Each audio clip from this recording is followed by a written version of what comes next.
നമസ്കാരം. ഇന്നത്തെ കേരളത്തിലേക്ക്. തിരുവനന്തപുരത്ത് ശബരിമല കർമ്മസമിതി സംഘടിപ്പിച്ച അയ്യപ്പ ഭക്ത സംഗമത്തിൽ ആചാരങ്ങൾ സംരക്ഷിക്കുമെന്ന് ആയിരങ്ങൾ പ്രതിജ്ഞയെടുത്തു. കോട്ടയം, ആലപ്പുഴ, പത്തനംതിട്ട, കൊല്ലം, തിരുവനന്തപുരം ജില്ലകളിൽ നിന്നായി 2 ലക്ഷത്തോളം വിശ്വാസികൾ സംഗമത്തിൽ പങ്കെടുത്തതായി സംഘാടകർ അവകാശപ്പെട്ടു. ശബരിമലയിലുണ്ടായത് ദൌർഭാഗ്യകരമായ സംഭവങ്ങളാണെന്ന് മാതാ അമൃതാനന്ദമയി പറഞ്ഞു.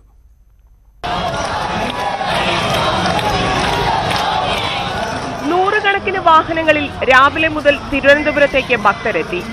പാളയത്തു നിന്നും TMGയിൽ നിന്നും ആരംഭിച്ച നാമജപ ഘോഷയാത്രകളിൽ കുട്ടികളടക്കം നിരവധി പേർ പങ്കെടുത്തു.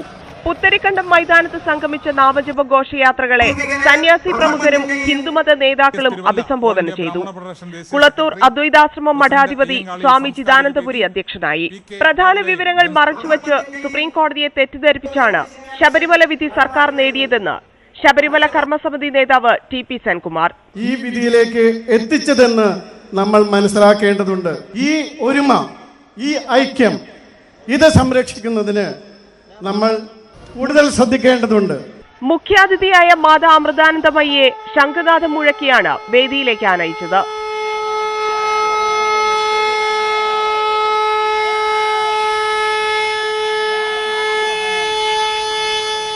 ഓരോ പ്രതിഷ്ഠയ്ക്കും അതിന്റേതായ ഭാവമുണ്ടെന്നും അത് സംരക്ഷിക്കപ്പെടണമെന്നും അമൃതാനന്ദമയി.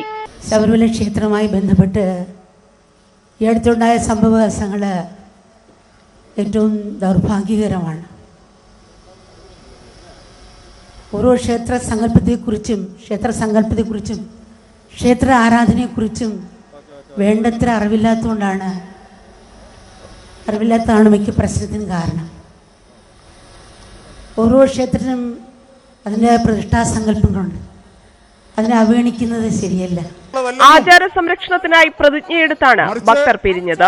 ഋഷിഭോക്തമായ സനാതന സംസ്കൃതിയോടും അതിന്റെ മാനബിന്ദുക്കളോടുള്ളതാണെന്നും ഞാൻ അറിയുന്നു.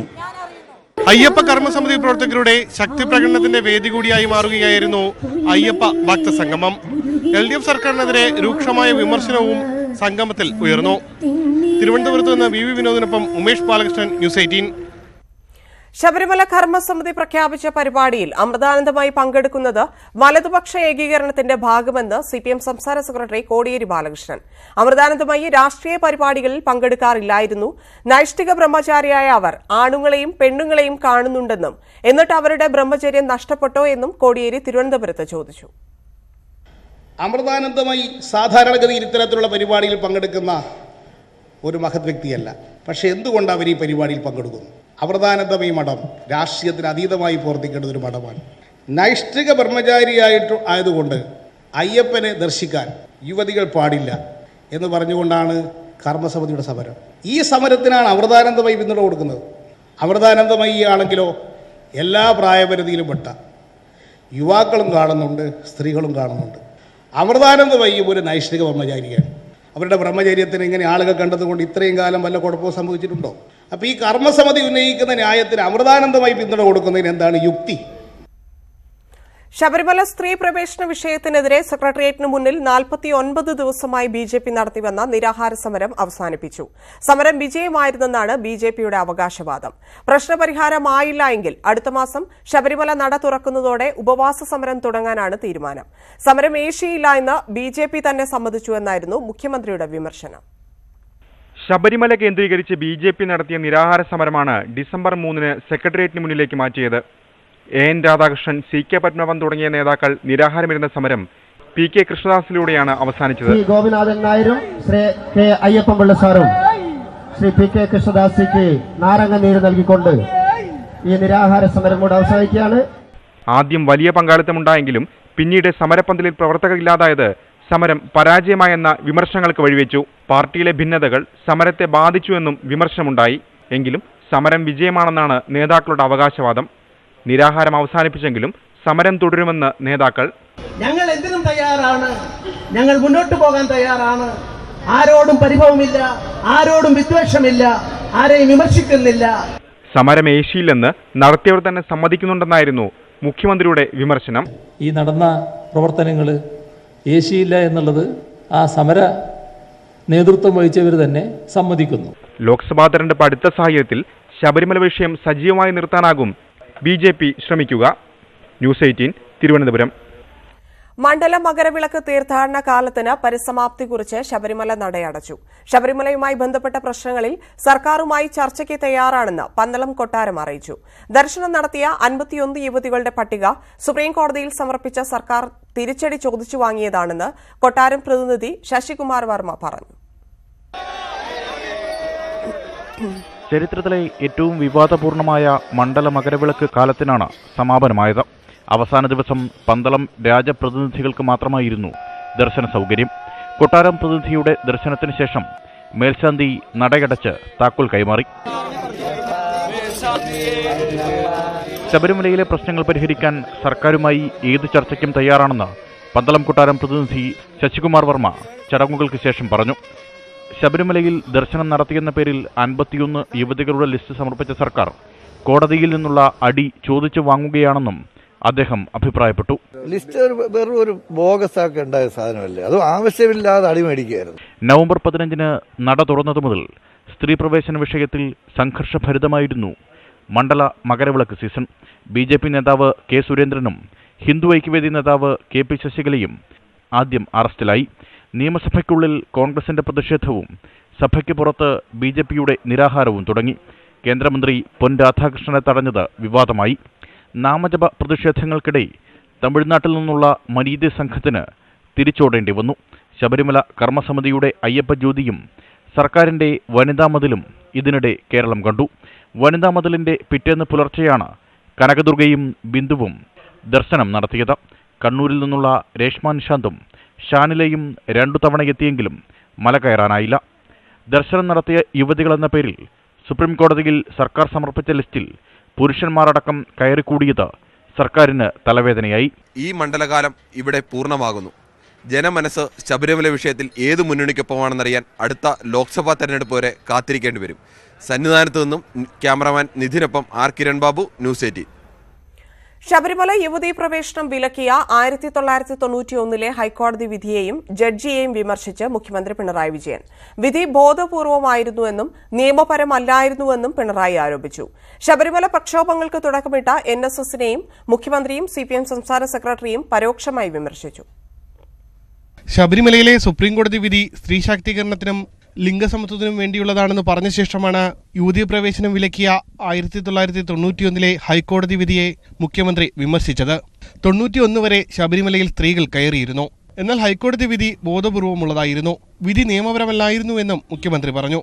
91 ഒരു ജഡ്ജിയുടെ ഉത്തരവ് വരുന്നു. ആ ജഡ്ജി ആ ഉത്തരവ് പുറപ്പെടുവിക്കുന്നത് ബോധപൂർവമാണ്. അത് നിയമവിരുദ്ധാണെന്ന് ഇപ്പോൾ സുപ്രീം കോടതി പറഞ്ഞല്ലോ. 91 ശേഷം വന്ന കാര്യം എങ്ങനെ ആചാരമാകുമെന്നും മുഖ്യമന്ത്രി ചോദിച്ചു. ശബരിമലയിൽ പ്രക്ഷോഭം തുടങ്ങിയത് ജാതി മേധാവിത്വമുള്ളവരാണെന്ന് മുഖ്യമന്ത്രി കുറ്റപ്പെടുത്തി. ഫ്യൂഡൽ മേധാവിത്വ ശക്തികൾക്ക് പ്രശ്നങ്ങളുണ്ടാക്കാൻ സാധിക്കുന്നുവെന്നും NSSനെയും പന്തളം കൊട്ടാരത്തെയും പരോക്ഷമായി ലക്ഷ്യം വെച്ച് മുഖ്യമന്ത്രി പറഞ്ഞു. ഫ്യൂഡൽ ചിന്തയും അന്നത്തെ നാടുവാഴിത്തത്തിൻ്റെ ഭാഗമായി നിലനിന്നിരുന്ന ഒട്ടേറെ കാര്യങ്ങൾ നമ്മുടെ സമൂഹത്തിൽ ബോധപൂർവം തന്നെ പിന്തുടരുന്നതിനുള്ള ശ്രമങ്ങൾ ഉണ്ടായിരുന്നു. കോലീബി സഖ്യമുണ്ടായതുപോലെ ഇപ്പോൾ വിശ്വാസത്തിന്റെ പേര് പറഞ്ഞാണ് ഇടതുപക്ഷ വിരുദ്ധ സഖ്യമുണ്ടാക്കാൻ ശ്രമിക്കുന്നതെന്ന് CPM സംസ്ഥാന സെക്രട്ടറി കോടിയേരി ബാലകൃഷ്ണൻ പറഞ്ഞു. ജാതിമത ശക്തികളെ ഏകോപിപ്പിക്കാനും വിശ്വാസത്തിന്റെ പേര് പറഞ്ഞുകൊണ്ട് ഒരു ഇടതുപക്ഷ വിരുദ്ധ സഖ്യം രൂപപ്പെടുത്താനും ശക്തമായ നീക്കം നടത്തുകയാണ്. EMS അക്കാദമി യൂണിവേഴ്സിറ്റി കോളേജിൽ സംഘടിപ്പിച്ച ശില്പശാലയിൽ സംസാരിക്കുകയായിരുന്നു ഇരുവരും. ന്യൂസ് 18 തിരുവനന്തപുരം. സിനഡ് മാർഗനിർദ്ദേശങ്ങൾ അടങ്ങിയ ഇടയലേഖനം കത്തിച്ച് എറണാകുളം അങ്കമാലി ആർച്ച് ബിഷപ്പ് ഹൌസിന് മുന്നിൽ വിശ്വാസികളുടെ പ്രതിഷേധം. അഭിപ്രായ സ്വാതന്ത്ര്യത്തിന്മേൽ വിലക്ക് തീർത്ത സിനഡ് സർക്കുലർ പിൻവലിക്കണമെന്ന് സഭാ നവീകരണ പ്രസ്ഥാനം ആവശ്യപ്പെട്ടു. സഭാ നിർദ്ദേശങ്ങൾക്കെതിരെ പ്രവർത്തിക്കുന്നവർക്കെതിരെ കർശന നടപടികൾ സ്വീകരിക്കുമെന്നതടക്കമുള്ള മുന്നറിയിപ്പുകളാണ് സിനഡ് സർക്കുലറിൽ ഉള്ളത്. അങ്ങനെയല്ല, ഇവര് പള്ളിയിൽ പോകാറില്ല. ആകെ ചാനൽ ചർച്ചയിൽ മാത്രം പോയി സഭയുടെ സമാവിരുദ്ധ പ്രവൃത്തി പറയും. അങ്ങനെ ഇവരെ അദ്ദേഹത്തെ ഇവിടെ നീക്കുകയല്ലേ ചെയ്തത്. പൊതുസമൂഹത്തിന്റെ മുമ്പിൽ വെച്ചിട്ട് ഇങ്ങനെ ചെയ്ത് നമുക്ക് ഒരിക്കലും ചേട്ടാ ഞങ്ങൾ സ്നേഹത്തോടെ പറയുന്നു. തർക്കം നിലനിൽക്കുന്ന തൃശൂർ മാന്നാമംഗലം സെന്റ് മേരീസ് പള്ളിക്ക് മുന്നിലെ റോഡിൽ കുർബാന അർപ്പിച്ച് യാക്കോബായ വിഭാഗം. പ്രാർത്ഥനയ്ക്ക് പള്ളി തുറന്നു കൊടുക്കാത്തതിൽ പ്രതിഷേധിച്ചാണ് യാക്കോബായ വിഭാഗം റോഡിൽ കുർബാന അർപ്പിച്ചത്. കനത്ത പോലീസ് സുരക്ഷയിലായിരുന്നു പ്രാർത്ഥന. പ്രളയത്തിൽ കേരളത്തെ സഹായിക്കാൻ കേന്ദ്രം മടിച്ചുവെന്ന് മുഖ്യമന്ത്രി പിണറായി വിജയൻ. UAE ഭരണാധികാരി പ്രധാനമന്ത്രിയെ വിളിച്ച് സഹായം വാഗ്ദാനം ചെയ്തിട്ടും നിരസിച്ചു. മുഖ്യമന്ത്രിയുടെ ദുരിതാശ്വാസ നിധിയിലേക്ക് പണം നൽകരുതെന്ന പ്രചാരണം നടത്തി. ആയിരക്കണക്കിന് കോടി രൂപ ഇതിലൂടെ നഷ്ടപ്പെട്ടുവെന്നും മുഖ്യമന്ത്രി പറഞ്ഞു. സഹായിക്കാനാകാവുന്ന കാര്യങ്ങളും ചെയ്യാൻ കേന്ദ്ര ഗവൺമെന്റ് എന്തോ അറച്ചു നോക്കും. ഇപ്പൊ നാം ദുരിതത്തിൽപ്പെട്ടപ്പോൾ ചില രാജ്യങ്ങൾ നമുക്ക് വലിയ സഹായം നൽകാൻ തയ്യാറായി. അപ്പോൾ UAE ഭരണാധികാരി നമ്മുടെ രാജ്യത്തിന്റെ പ്രധാനമന്ത്രിയെ വിളിച്ച് ഞങ്ങൾ 700 കോടി രൂപ കേരളത്തെ സഹായിക്കാനായി നൽകാൻ സന്നദ്ധമാണെന്ന് അറിയിച്ചു. പ്രധാനമന്ത്രി അപ്പോൾ അതിന് നന്ദി പറഞ്ഞു. പക്ഷെ പിന്നീട് എല്ലാം മട്ടി പറഞ്ഞു. ആ പണം സ്വീകരിക്കേണ്ടതില്ല എന്ന് വെച്ചു. സ്വീകരിച്ചിരുന്നുവെങ്കിൽ ആ പണം മാത്രമല്ല, അതുപോലെയുള്ള വിവിധ രാഷ്ട്രങ്ങൾ നമ്മെ സഹായിക്കാൻ തയ്യാറാകുമായിരുന്നു. അതിലൂടെ നമുക്ക് നഷ്ടപ്പെട്ടത് ആയിരക്കണക്കിന് കോടി രൂപയാണ്. മുഖ്യമന്ത്രിയുടെ ദുരിതാശ്വാസ നിധിയിലേക്ക് സംഭാവന ചെയ്യാൻ പാടില്ല എന്ന് പറഞ്ഞുകൊണ്ട് പ്രചരണം നടന്നു. അഴീക്കോട് തെരഞ്ഞെടുപ്പിൽ പോലീസുകാർ വ്യാജരേഖ ചമച്ചുവെന്നാരോപിച്ച് KM ഷാജി സുപ്രീംകോടതിയിൽ ഹർജി നൽകി. ഹൈക്കോടതിയുടെ പരിഗണനയിലുണ്ടായിരുന്ന ഹർജി പിൻവലിച്ചാണ് സുപ്രീംകോടതിയെ സമീപിച്ചത്. കേസിൽ നേരത്തെ തന്നെ ഷാജി പോലീസിനെതിരെ ആരോപണം ഉന്നയിച്ചിരുന്നു. അഴീക്കോട് തെരഞ്ഞെടുപ്പ് അസാധുവാക്കിയ ഹൈക്കോടതി വിധിക്കെതിരെ സമർപ്പിച്ച ഹർജിയും സുപ്രീംകോടതിയുടെ പരിഗണനയിലാണ്. വീണ്ടും പ്ലാച്ചിമട.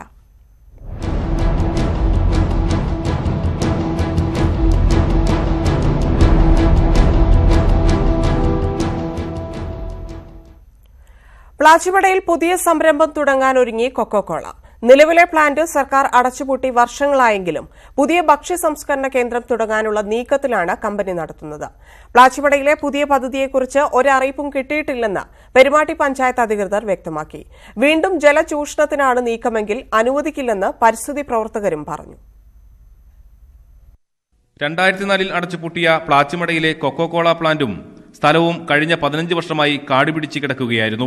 പുതിയ സംരംഭം തുടങ്ങാനുള്ള നീക്കത്തിന്റെ ഭാഗമായാണ് 34 ഏക്കർ വരുന്ന ഫാക്ടറി പ്രദേശം അധികൃതർ വെട്ടിത്തെളിച്ച് വൃത്തിയാക്കിയത്. മുൻപ് പഴച്ചാർ സംസ്കരണ കേന്ദ്രം തുടങ്ങാൻ നീക്കമുണ്ടായിരുന്നുവെങ്കിലും പ്രതിഷേധം ഉയർന്നതോടെ കമ്പനി പിൻവാങ്ങുകയായിരുന്നു. എന്നാൽ വീണ്ടും പുതിയ സംരംഭം തുടങ്ങാനുള്ള നീക്കത്തിലാണ് കമ്പനി. ഭക്ഷ്യ സംസ്കരണ കേന്ദ്രം ഉൾപ്പെടെയുള്ള പദ്ധതികൾക്ക് അനുമതി കിട്ടുമെന്ന പ്രതീക്ഷയിലാണ് അധികൃതർ. അതിന്റെ ഭാഗമായാണ് ഭൂമി നിരപ്പാക്കുന്നതുൾപ്പെടെയുള്ള പ്രവൃത്തികൾ ഇവിടെ പൂർത്തിയാക്കിയിട്ടുള്ളത്. എന്നാൽ നിലവിൽ അനുമതിക്കായി കമ്പനി സമീപിച്ചിട്ടില്ലെന്ന് പെരുമാട്ടി ഗ്രാമപഞ്ചായത്ത് അധികൃതർ പറയുന്നു. വീണ്ടും ജലചൂഷണത്തിനാണ് നീക്കമെങ്കിൽ തടയുമെന്ന് പരിസ്ഥിതി പ്രവർത്തകരും വ്യക്തമാക്കി.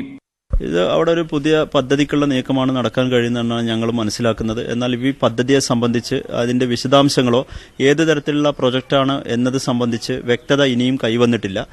പുതിയ പ്രൊജക്ട് ജനങ്ങൾക്ക് ഉപകാരപ്രദമാകുന്ന ഒരു പ്രൊജക്റ്റാണെങ്കിൽ അതിനെ സ്വാഗതം ചെയ്യുകയും മറിച്ച് കൊക്കക്കോളയെ പോലെ ജലചൂഷണം നടത്തി ഈ പ്രദേശമാകെ മലിനീകരിക്കുന്ന ഒരു പദ്ധതിക്കാണ് പുതുതായി നീക്കം നടത്തുന്നത് എങ്കിൽ ശക്തമായ ജനകീയ പ്രക്ഷോഭത്തിന് തുടർ ദിവസങ്ങളിൽ നേതൃത്വം നൽകാൻ ഞങ്ങൾ നിർബന്ധിതരാകും. പ്ലാച്ചിമടയിൽ കൊക്കോകോള ഉൽപാദനം നടത്താൻ കഴിയാത്ത സാഹചര്യത്തിൽ നിലവിലെ സ്ഥലത്ത് നിരവധി പദ്ധതികൾ പ്ലാച്ചിമടയിലേക്ക് ആലോചിക്കുന്നുണ്ടെന്നും അന്തിമ തീരുമാനമായിട്ടില്ലെന്നും കമ്പനി അധികൃതർ വ്യക്തമാക്കി. എന്നാൽ പ്ലാച്ചിമടയിൽ കമ്പനി നടത്തുന്ന പുതിയ നീക്കത്തെ ആശങ്കയോടെയാണ് പ്രദേശവാസികൾ കാണുന്നത്. ന്യൂസ് 18 പാലക്കാട്. കഞ്ചിക്കോട് കിൻഫ്ര പാർക്കിലേക്ക് വെള്ളം നൽകാൻ മിനി ഡാം നിർമ്മിക്കാൻ സാധ്യത തേടി സർക്കാർ. കഞ്ചിക്കോട് വലിയ ഏരിയയ്ക്ക് സമീപം ഡാം നിർമ്മിക്കാനാണ് പദ്ധതി. എന്നാൽ ഇതിന്റെ പ്രാഥമിക പഠനം പൂർത്തിയായതോടെ പ്രതിഷേധവുമായി പരിസ്ഥിതി പ്രവർത്തകർ രംഗത്തെത്തി. 10 ദശലക്ഷം ഘനമീറ്റർ ജലമോ അതിൽ കൂടുതലോ സംഭരിക്കാൻ കഴിയുന്ന തരത്തിൽ മിനി ഡാം നിർമ്മിക്കാനുള്ള പദ്ധതിയാണ് സർക്കാർ ലക്ഷ്യമിടുന്നത്. കിൻഫ്ര പാർക്കിലേക്ക് മലമ്പുഴ ഡാമിൽ നിന്നും വെള്ളം നൽകുന്നതിന് എതിർപ്പുയരുന്ന സാഹചര്യത്തിലാണ് കഞ്ചിക്കോട് നരകംപള്ളിപ്പുഴയുടെ കൈവഴി കടന്നുവരുന്ന വലിയ ഏരിക്ക് കുറുകെ മിനി ഡാം നിർമ്മിക്കാനുള്ള സാധ്യത തേടുന്നത്. ജലവിഭവ വകുപ്പ് പദ്ധതിയുടെ പ്രാഥമിക പഠനം പൂർത്തിയാക്കി. ഇനി വിശദമായ പഠന റിപ്പോർട്ട് തയ്യാറാക്കണം. എന്നാൽ പ്രാഥമിക റിപ്പോർട്ട് സമർപ്പിച്ചതോടെ പരിസ്ഥിതി പ്രവർത്തകരും എതിർപ്പുമായി രംഗത്തെത്തിയിട്ടുണ്ട്. കൃത്യമായ ഒരു പഠനമൊന്നും നടത്താതെയാണ് ഇത്തരം പ്രോജക്റ്റുകൾ ഇവിടെ കൊണ്ടുവരുന്നത്. അത് സ്വാഭാവികമായും വ്യവസായ സ്ഥാപനങ്ങൾ വരുമ്പോൾ നടത്തേണ്ട പ്രാഥമിക പഠനങ്ങൾ എന്നതുപോലെ തന്നെ ഈ ഡാമിന്റെ കാര്യത്തിലും ഇത്തരം പഠനങ്ങൾ നടത്തിയിട്ടില്ല. ഏകപക്ഷീയമായി വ്യവസായ മേഖലയെ സഹായിക്കുന്ന ഒരു നിലപാടാണ് ഇപ്പോൾ കൈക്കൊള്ളുന്നത്. മിനി ഡാം വന്നാൽ കിൻഫ്രയിലെ മുഴുവൻ സ്ഥാപനങ്ങൾക്കും ഇവിടെ നിന്ന് വെള്ളം നൽകാൻ കഴിയുമെന്നാണ് സർക്കാരിന്റെ കണക്കുകൂട്ടൽ. ഇതിനു പുറമെ IIT ക്യാമ്പസിലേക്കും പ്രദേശത്തെ കുടിവെള്ള ആവശ്യത്തിനും പദ്ധതി പ്രയോജനപ്പെടുമെന്ന് അധികൃതർ വിലയിരുത്തുന്നു. ക്യാമറമാൻ KM പ്രയത്തിനൊപ്പം പ്രസാദ് ഉടുമ്പിശ്ശേരി, ന്യൂസ് 18, പാലക്കാട്. മനുഷ്യക്കടത്തിലെ കണ്ണികൾ തേടി.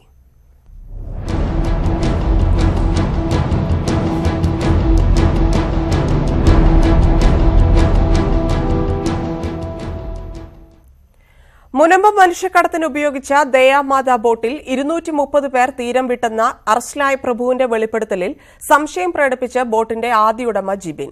പരമാവധി 64 പേർക്ക് ബോട്ടിൽ ഇരിക്കാനാകുമെന്നും കൂടുതൽ പേരെ ഉൾക്കൊള്ളാവുന്ന വിധത്തിൽ ബോട്ടിൽ മാറ്റം വരുത്തിയിട്ടില്ലെന്നും ജിബിൻ ന്യൂസ് 18നോട് പറഞ്ഞു. മുനമ്പത്ത് നിന്നും 230 പേരെ വിദേശത്തേക്ക് കടത്തിയെന്നാണ് പോലീസ് കരുതുന്നത്. അറസ്റ്റിലായ പ്രഭു നൽകിയ മൊഴിയും ഇതുതന്നെ.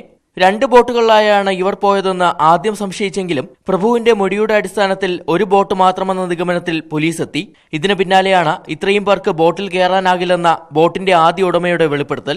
14 പേർക്ക് സഞ്ചരിക്കാവുന്ന ബോട്ടിൽ പരമാവധി 64 പേരെ മാത്രമേ കുത്തിനിറയ്ക്കാൻ കഴിയൂ എന്ന് ജിബിൻ ന്യൂസ് 18നോട് പറഞ്ഞു. ഇപ്പൊ ദീർഘദൂരം പോവാണെന്നുണ്ടെങ്കിൽ എത്ര പേരെ കയറ്റി പോകാൻ പറ്റും? ദീർഘദൂരം ഞാൻ പറഞ്ഞില്ല, 14 ഇരിക്കുന്ന കണ്ടീഷനായിട്ട് ദീർഘദൂരം പോകും. അതല്ലാതെ അപ്പൊ കൂടുതൽ ആളുകൾ പോവാണെന്നുണ്ടെങ്കിൽ അവിടെ എത്ര പേരെ എടുക്കാൻ പറ്റും? അവിടെ ഒരു 50 പേരെങ്കിലും എടുക്കാൻ പറ്റും. അങ്ങനെ പോയ എല്ലാം കൂടെ എത്ര പേര്? 64 പേരുണ്ടായി. 1.5 വർഷം ഉടമസ്ഥതയിലുണ്ടായിരുന്ന ബോട്ട് ഈ മാസം 7-നാണ് പള്ളിപ്പുറം സ്വദേശി ജിബിൻ വിൽക്കുന്നത്. 3 ദിവസത്തിന് ശേഷം മുനമ്പത്ത് വെച്ച് ബോട്ട് കണ്ടിരുന്നു. എന്നാൽ പെയിന്റിംഗിലെ മിനുക്ക് പണികൾ ഒഴികെ കാര്യമായ മാറ്റങ്ങൾ ബോട്ടിൽ വരുത്തിയിരുന്നില്ല. 7-ാം തീയതി ബോട്ട് കൊടുത്തിട്ട് പിന്നെ ബോട്ട് കാണുന്നത് എന്നാണ്. ഇതിനിടയിൽ എന്തെങ്കിലും വർക്ക് നടന്നോ? അവരവിടെ പെയിന്റ് അടിച്ചു, ക്യാബിനെ പെയിന്റ് അടിച്ചു, പിന്നെ ഫ്രണ്ടിലെ പൈപ്പ് വളഞ്ഞ് പൈപ്പ് അടിപ്പിച്ചു. അത് ഞങ്ങൾ കൊടുത്തപ്പോ ഞങ്ങൾ ഇറക്കി വരുന്നു. വേറെ മാറ്റങ്ങൾ വരുത്തിയത് അറിയാമല്ലോ. പിന്നെ നമ്മൾ ബോട്ടിലെടുത്ത് തന്നിട്ടില്ല. 7-ാം തീയതി കഴിഞ്ഞിട്ട് ബോട്ടിനകത്തോട്ട് നമ്മൾ കയറിയിട്ടില്ല. ബോട്ടിന്റെ അടിത്തട്ടിൽ വരെ മാറ്റം വരുത്തി ആളുകളെ കുത്തിനിറച്ചുവെന്ന് കേസിൽ അറസ്റ്റിലായ പ്രഭു പറഞ്ഞത് ശരിയല്ലെന്നും ജിബിൻ പറയുന്നു. ബോട്ടിന്റെ അടിത്തട്ടിൽ കൂടുതൽ സ്ഥലമുണ്ടാക്കുക എളുപ്പമല്ല. വായു സഞ്ചാരമില്ലാത്തതിനാൽ സ്റ്റോറിൽ ആളുകളെ കയറ്റാനുമാകില്ല. കുത്തിനിറച്ച് എത്ര പേരിരിക്കും? ഡെക്കിന് മുകളിൽ പരമാവധി ആളുകളെ ഇരുത്തിയാൽ തിരമാലയിൽപ്പെട്ട് ബോട്ട് ആടിയുലയുമ്പോൾ യാത്രക്കാർ തെറിച്ചു വീഴും. ഇതിനാൽ 70ഓളം പേർ മാത്രമേ ബോട്ടിലുണ്ടാകൂവെന്നാണ് ജിബിൻ പറയുന്നത്. SS Saran, news 18, Kochi. മുനമ്പം തീരത്തുനിന്ന് ന്യൂസിലാൻഡിലേക്ക് പോയവരിൽ ശ്രീലങ്കൻ പൌരന്മാരും. ഗുരുവായൂരിൽ ലോഡ്ജിൽ താമസിച്ച 10 പേർ ശ്രീലങ്കക്കാരായിരുന്നുവെന്ന് പോലീസ് സ്ഥിരീകരിച്ചു. മുനമ്പം വഴി ന്യൂസിലാൻഡിലേക്ക് പോവാനായി 100ഓളം പേരാണ് ഗുരുവായൂരിൽ 3 ലോഡ്ജുകളിൽ ഒരാഴ്ച താമസിച്ചത്. ജനുവരി 5 വൈകിട്ട് 5 മണിയോടെയാണ് തമിഴ്നാട് രജിസ്ട്രേഷൻ ബസ്സിൽ ഗുരുവായൂരിൽ സംഘമെത്തിയത്. സ്വകാര്യ ബസ് സ്റ്റാൻഡിന് സമീപത്തെ ലോഡ്ജുകളായ സിയ ടവർ, പ്രാർത്ഥന ഇൻ, പ്രസാദം മിൽ എന്നിവിടങ്ങളിൽ ഇവർ താമസമുറപ്പാക്കി. ഭിന്നശേഷിക്കാരിയായ കുട്ടിയുടെ പൂജയ്ക്ക് വേണ്ടിയാണ് ഗുരുവായൂരിൽ എത്തിയതെന്നാണ് സംഘം ധരിച്ചിരുന്നത്. പ്രസാദം മില്ലിൽ താമസിച്ച 3 കുടുംബങ്ങൾ ശ്രീലങ്കൻ സ്വദേശികളായിരുന്നുവെന്ന് പോലീസ് കണ്ടെത്തി. ഇവർ അഡ്രസ് പ്രൂഫായി ലോഡ്ജിൽ നൽകിയത് ശ്രീലങ്കൻ പാസ്പോർട്ടായിരുന്നു. ഇവർക്ക് ഇന്ത്യൻ വിസയും ഉണ്ടായിരുന്നതായി പോലീസ് സ്ഥിരീകരിച്ചു. ശ്രീലങ്കയിൽ നിന്ന് ജനുവരി 4-നാണ് സംഘം ചെന്നൈയിലെത്തിയത്. 7-ാം തീയതി പ്രസാദം മില്ലിലെ താമസം അവസാനിപ്പിച്ച് ശ്രീലങ്കൻ സ്വദേശികൾ പ്രാർത്ഥന ഇന്നിലേക്ക് മാറി. പ്രാർത്ഥന ഇന്നിലും സിയ ടവറിലുമുള്ളവർ ഡൽഹി, ചെന്നൈ സ്വദേശികളായിരുന്നു.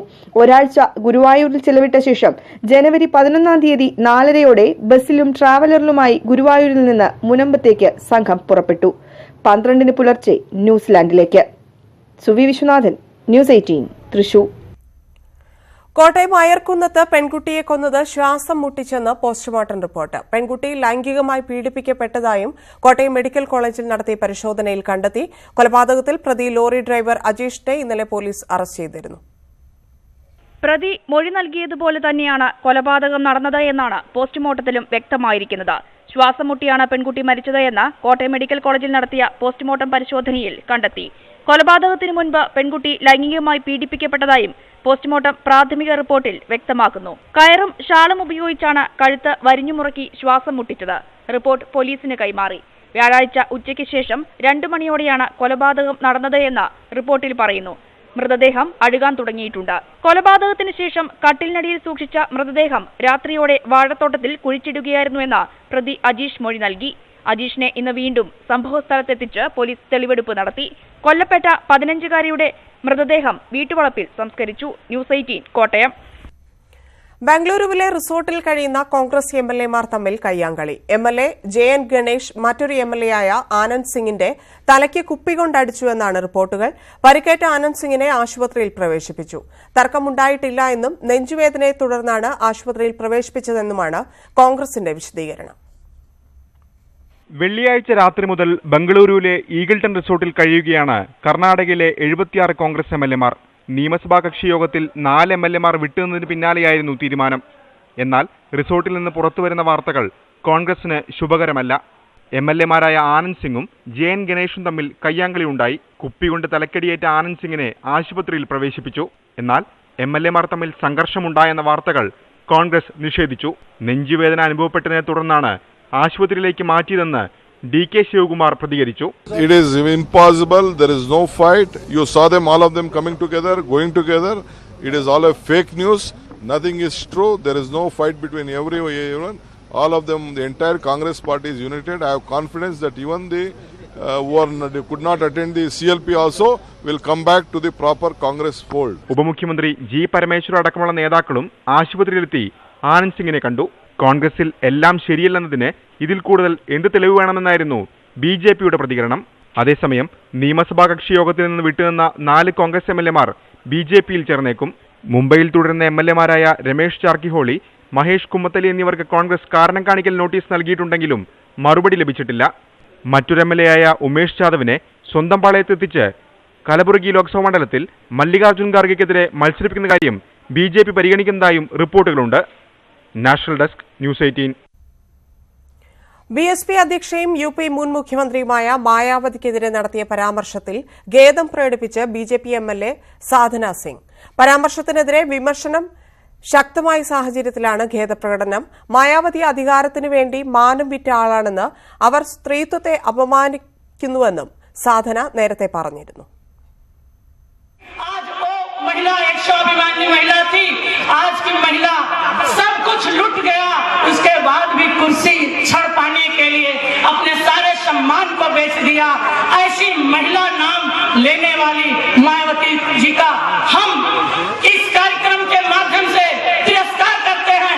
ഉത്തർപ്രദേശിലെ മുഗൾ സരായിൽ നിന്നുള്ള MLA-ആയ സാധന സിംഗ് സ്വന്തം മണ്ഡലത്തിൽ നടന്ന പൊതുയോഗത്തിലാണ് BSP അധ്യക്ഷ മായാവതിയെ അപമാനിച്ചത്. 1995-ൽ ലക്നൌ ഗസ്റ്റ് ഹൌസിൽ വെച്ച് മായാവതിയെ സമാജ്വാദി പാർട്ടി പ്രവർത്തകർ ആക്രമിച്ചതും കടുത്ത ശത്രുത അവസാനിപ്പിച്ച് ഇപ്പോൾ ഇരു പാർട്ടികളും ഒന്നിച്ചതും സൂചിപ്പിച്ചായിരുന്നു വിമർശനം. മായാവതി നേരത്തെ പീഡിപ്പിക്കപ്പെട്ടവളാണ്. ചരിത്രത്തിൽ ദ്രൗപദിയും പീഡിപ്പിക്കപ്പെട്ടിട്ടുണ്ട്. ദ്രൗപദി പ്രതികാരം ചെയ്യുമെന്ന് പ്രതിജ്ഞയെടുത്തു. എന്നാൽ മായാവതി അധികാരത്തിനായി മാനം വിറ്റു. സ്ത്രീത്വത്തിന് അപമാനമാണ് BSP അധ്യക്ഷയെന്നും സാധന സിംഗ് കുറ്റപ്പെടുത്തി. പരാമർശത്തിനെതിരെ രൂക്ഷ വിമർശനമാണ് പ്രതിപക്ഷ കക്ഷികളിൽ നിന്ന് ഉണ്ടായത്. കേന്ദ്രമന്ത്രി രാംദാസ് അതാവലെയും സാധനയ്ക്കെതിരെ രംഗത്തെത്തി. ദേശീയ വനിതാ കമ്മീഷനും വിഷയത്തിൽ സ്വമേധയാ ഇടപെട്ടു. പ്രതിഷേധം കനത്തതോടെ സാധന സിംഗ് ഖേദപ്രകടനം നടത്തി.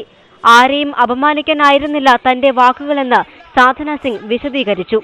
National desk news 18.